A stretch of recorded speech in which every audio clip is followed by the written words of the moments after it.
What don't men understand about women that women find easy to understand? Sometimes I'm just in a bad mood. It doesn't mean I'm on my period.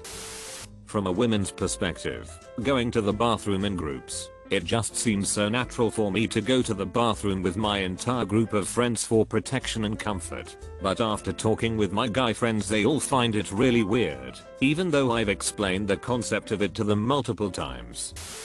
How to French braid hair.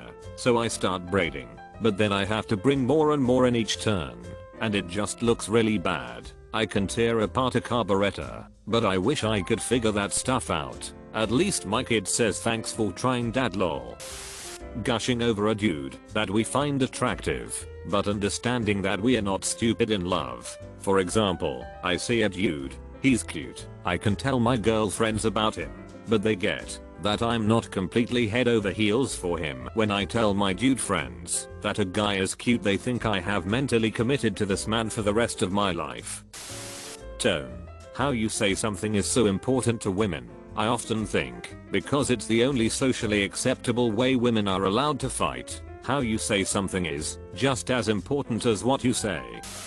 Women don't want solutions for a problem, they want to talk about it. Having had many conversations with male and female friends in both groups, and one-on-one, I don't think there's really a clear-cut difference. People like to vent pretty equally, and people seek advice about equally. Listen to a mixed gender group when there's a dislike change in a workplace policy, for example. Lots of equal opportunity winging, and generally no real solution seeking.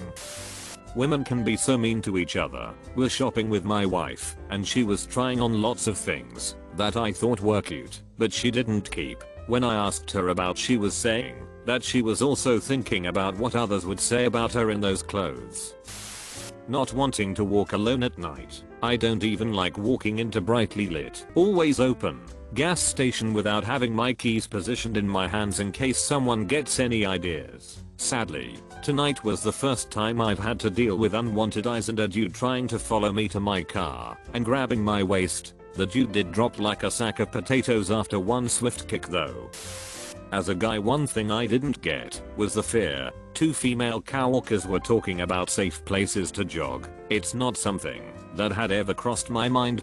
They told me about guys driving by and catcalling and it kicking them into survival mode, because at the end of the day guys are just in general stronger and can do what they want. Mind blown. It's just so far from anything that I would even consider. The only thing I could equate it to was riding my motorcycle. After a few hours of being hypervigilant, I just needed a break to rest my brain. I couldn't imagine doing that all day every day. When I lived alone years ago, I used to put an away message up on my Facebook page whenever I went jogging, out for a jog. If this message doesn't change in 2 hours, check on me. It got thumbs up from friends online letting me know they were looking out. Only person to comment negatively was a guy friend. Why do you have this up? It makes me uncomfortable. So sorry, my safety measures make you uncomfortable. Dude, clearly it's something you've never had to consider, and you have no idea how much I wish it wasn't necessary, and that I never had to consider it either. Changing in front of each other. It's not weird to me or any of my friends at all, but my BF and brother said it makes them really uncomfy to do that with their friends. Never really understood that one. I used to think that the excuse of I'm washing my hair that night was just supposed to be an obvious way of being dismissive when invited somewhere. I took it as a rude response. That said, I'd literally rather do anything than that. How can washing your hair possibly just be your entire plans for the night? If you didn't want to go, why not just say no? Now I'm married, and I get it. It's hair washing night. I'm on my own.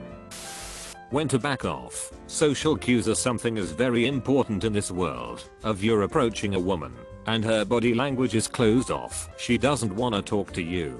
If she doesn't seem like she's into your advances, back off. If she says, no thanks, back off. This stuff happens to me so many times where I have to keep rejecting someone's advances to get them to leave me alone. There's no reason why I have to say, I'm busy, I have a boyfriend, I'm 16, thank God I look young enough to pull that off, I have somewhere to be, to get you to leave me alone, after I've already said no. Why do most women own so many shoes? I'm a typical man in that department. I own a total of 3 pairs. Sorry if that doesn't fit your question. I'm not sure if I totally got it. I think that there's a large difference in women's outfits for different situations. I don't think there's as large of a difference for men.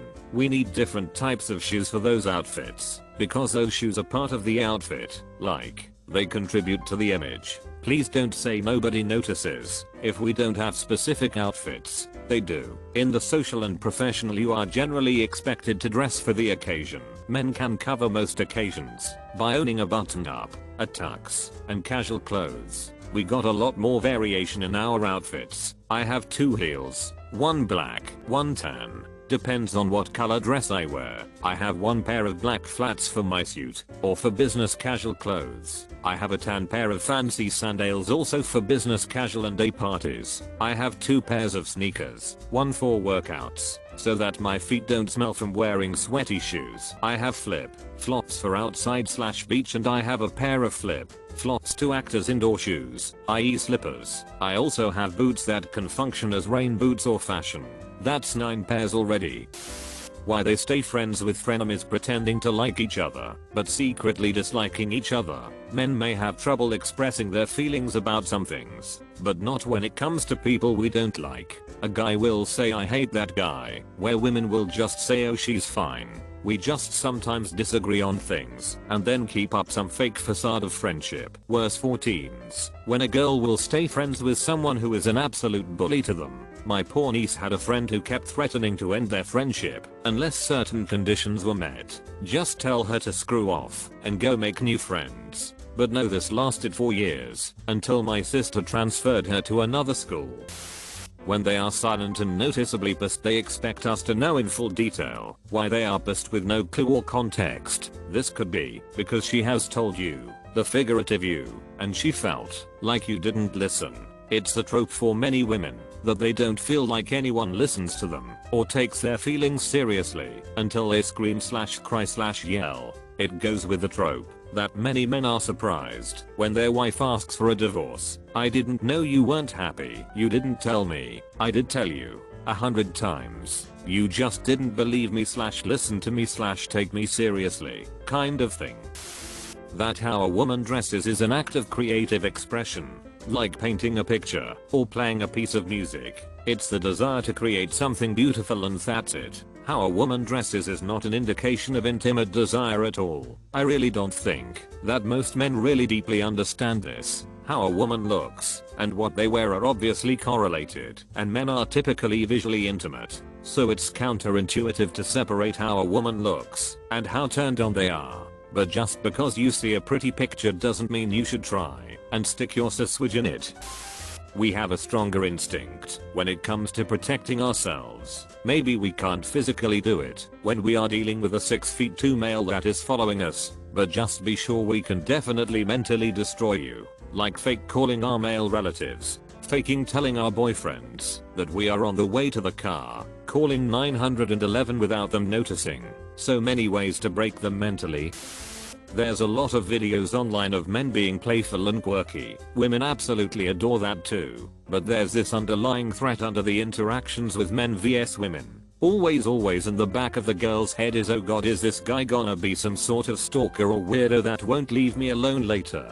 I think some socially awkward men understand this when they say hey I'm nice, don't worry. The amount of stories I've heard of women who were kind to men only to later have guys after them/stalk them when they were visibly uncomfortable. This happened to me at night when I was chilling by a street with a skateboard, and some 50-year-old man approached me and talked to me, even asked for me to keep his number, and talked about how he had a good job, wink wink. I really didn't want it to be mean. I don't think even those folks deserve scorn and poor treatment. I always give benefit of doubt, but I did dash out of that situation super fast. Funny enough, my friend's boyfriend was surprised this had happened to me and said such a thing never happened to him, and such things had happened to both me and his girlfriend. My friend. Men maybe have a harder time understanding the very big uncomfortableness women might be feeling. Same as women maybe often don't realize most men just really like being overall playful and engage in conversation. When comfort is set and boundaries are nice and visible, hanging out with both men and women can be so extraordinarily fun. I love hanging with my close male friends, and it's always nice and comfortable and fun and engaging. I'd say also that women are aware of certain effects they have on men too. Encountering beautiful women who smile at you and hug you is quite the feeling.